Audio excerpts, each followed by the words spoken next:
భారతీయ ఛానల్కి స్వాగతం. జై శ్రీరామ్, హర్ హర్ మహాదేవ్.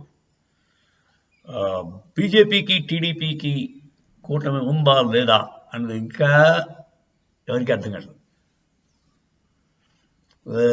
యాక్చువల్గా చంద్రబాబు నాయుడు గారు పవన్ కళ్యాణ్ కలిసి ఒక 75 MLA seats already candidates announce చేశారు. అది కూటమి ఉంటే మామూలు అందరూ కలిసి కూర్చొని చేయాలి న్యాయంగా. అంతేగాని యూనిలేటరల్గా చంద్రబాబు నాయుడు పవన్ కళ్యాణ్కు 24, మిగతావన్నీ టీడీపీకి అన్నట్టుగా సంకేతం వేస్తుంది. పవన్ కళ్యాణ్ మాత్రం ఇంకా బీజేపీ వచ్చేస్తుంది అన్నట్టుగానే మాట్లాడుతున్నాడు. ఆయన మొదట ఏమన్నా చాలా కష్టపడ్డాను, చాలా కన్విన్స్ చేశాను, అప్పుడు బీజేపీ వాళ్ళు ఒప్పుకున్నారు టీడీపీతో పొత్తు గురించి అని మొదటిసారి అన్నాడు.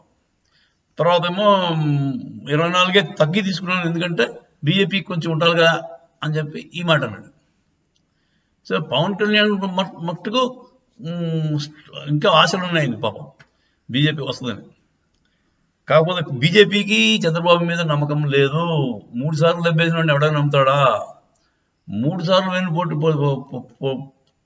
పొడిపించుకొని 4వసారి ఎవడైనా వస్తాడండి? వచ్చినా ఎలా ఉంటుందండి? అందులో వాళ్ళు మంచి పవర్ ఎక్కువగా ఉంది మాట. అంటే 2014లో కంటే ఇప్పుడు వాళ్ళకి బార్గెనింగ్ పవర్ చాలా ఉంది. వాళ్ళు బేరసారాలు ఆడే కెపాసిటీ చాలా ఎక్కువ ఉంది.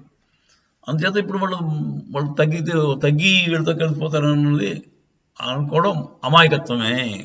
బాబుకి అర్థమైంది అది. కానీ పాప పవన్ కళ్యాణ్ ఇంకా ఫీల్ అవుతున్నట్టు. పవన్ కళ్యాణ్ ఉద్దేశం ఏంటంటే బాబు ఒక్కడు జనసేనతో కలిసి జగన్ ఓడించిన కష్టం అని పవన్ కళ్యాణ్ యొక్క దృఢమైన నమ్మకం. బీజేపీ ఉంటే సునాయాసంగా గెలవుతుంది ఆయన ఉద్దేశం. అందుచేత బీజేపీకి ఈ పొత్తు కోసం ట్రై చేస్తున్నాడు. కానీ అతనికి బాబు సంగతి ఇంకా పూర్తిగా అర్థమైనట్టు లేదు పవన్ కళ్యాణ్కి. బాబు అంటాడు సరే. ఇప్పుడు నా ఉద్దేశం ఏంటంటే లాస్ట్ మినిట్లో బీజేపీ అండ్ పవన్ కళ్యాణ్ కలిసిన ఆశ్చర్యపోవాల్సిన అవసరం ఉండదు. బీజేపీ జనసేన కలిసి టీడీపీని ఒంటరి చేసి ట్రయాంగులర్ ఫైట్ అయితే జగన్ గెలవడానికి ఖాయం ఛాన్సెస్ ఎక్కువైపోతాయి. కాకపోతే వీళ్ళు బలపడతారు. ఎవరు? బీజేపీ బలపడతారు. యాజ్ ఎ నేషనల్ పార్టీ ఆంధ్రాలో ఒక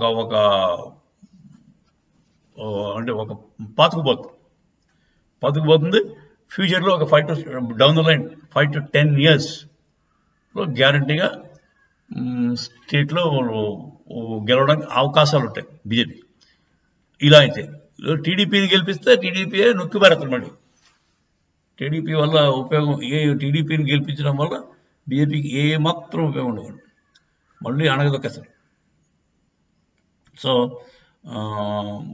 3 సార్లు అండి, ఒకసారి 2 సార్లు 3 సార్లు ఏదైనా చెప్తే సత్యమైపోద్ది.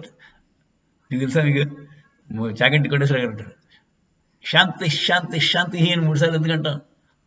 అది 3 సార్లు కన్ఫర్మేషన్ మాట. కంప్లీట్ ఏదైనా మాట 3 సార్లు చెప్పినా, ఏదైనా పని 3 సార్లు చేసినా ఇంకా వాడు కన్ఫర్మ్డ్ వెనుపోటు మాస్టారు అని తెలుసుకోవాలి. సో ఇదండి, బీజేపీ వాళ్ళు టీడీపీని నమ్మట్లేదు. పవన్ కళ్యాణ్ మాత్రం పొత్తు కావాలని ట్రై చేసుకుంటున్నాడు. కాకపోతే ఇప్పుడు తెలుగుదేశం కూడా నమ్మకం పోయిందండి బీజేపీ కలుస్తుందని. ఎందుకంటే రెండు కారణాలు. ఒకటి, వాళ్ళు అంతకుముందు చేసిన వెన్నుపోటు కార్యక్రమాలు. రెండోది, బాబు గారు పీకల్లోతు కేసుల్లో మునిపోయి ఉన్నాడు. అవినీతి కేసుల్లో పీకల్లోతు. ఆయన ఇప్పుడు బీజేపీ వాళ్ళు సపోర్ట్ మన చంద్రబాబు నాయుడికి ఇచ్చి ఆయన్ని రక్షిస్తే ప్రజలందరికీ ఏమనిపిస్తుంది? ఏంటి, బీజేపీ వాళ్ళు వాళ్ళ పార్టీలో చేరిపోగానే చెడ్డాడు కూడా మంచివాడు అయిపోతాడు. అందుచేత ఎవడైనా ఎన్ని ఏదో పనులైనా చేసేయచ్చు, బీజేపీలో పార్టీలో చేరిపోతే వాళ్ళ రక్షణ ఉంటుంది అన్న సంకేతం వస్తాను. ఆ టైప్ ఆఫ్ సిగ్నల్స్ రాకుండా బీజేపీ వాళ్ళు కష్టపడుతున్నారు. కొన్ని చోట్ల తప్పదు, కొన్ని చోట్ల చాలా అవసరం కొద్దీ మరి చేశారు. మరి పాలిటిక్స్లో అలా ఉంటుంది. అందరూ క్లీన్ పాలిటిషియన్ దొరకాలంటే మనకి చాలా కష్టం. ప్రస్తుతం పాలిటిక్స్ అంటేనే దొంగలతో కూడిన కూటమి. ప్రతి పాలిటిషియన్కి ఏదో ఒక వెనకాల మర్డరో లేకపోతే money laundering case, corruption case ఏదో ఉంటుంది. క్లీన్ పాలిటిషియన్స్ ఉన్నవాళ్ళు చాలా తక్కువ మంది అండి, ఈ వేళ మీద ఎక్కడచ్చు.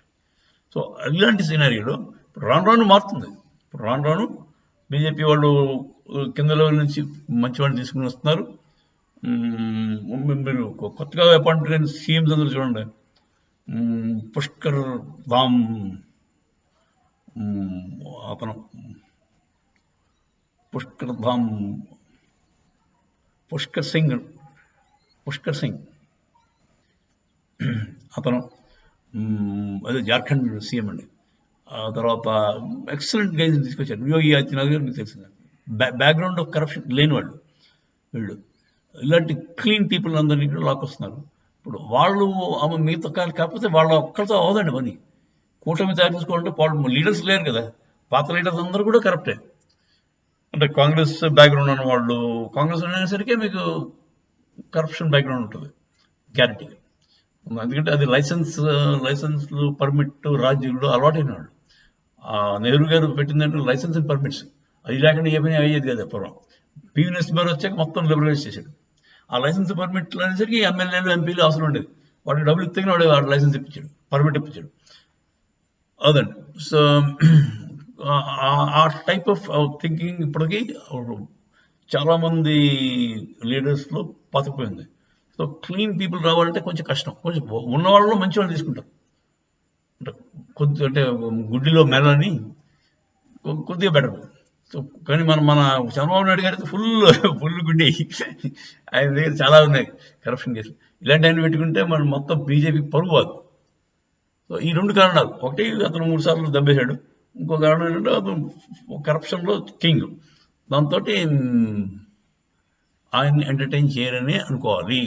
ఈ పరిస్థితిలో పాపం పవన్ కళ్యాణ్ మాత్రం ఇంకా ఛాన్స్ ఉంది నమ్ముతున్నాడు పాపం. మరి ఎంత మట్టుకు ఉందో నాకు అర్థం కాలేదు. It is still open. బీజేపీకి టీడీపీకి పొత్తు ఉందా లేదా అన్నది it's still an open question. అది బీజేపీ వాడు నేను లేదని చెప్పట్లేదు, టీడీపీ నేత బాబు గారు చెప్పట్లేదు. మరి పవన్ కళ్యాణ్ మాత్రం ఉన్నట్టే పాపం బిహేవ్ చేస్తాడు. బీజేపీకి పొత్తు ఉంది అని ఆయన కవర్ చేసుకుంటూ వస్తున్నాడు. ఇదండి ఆంధ్ర సినారియో. జై శ్రీరామ్.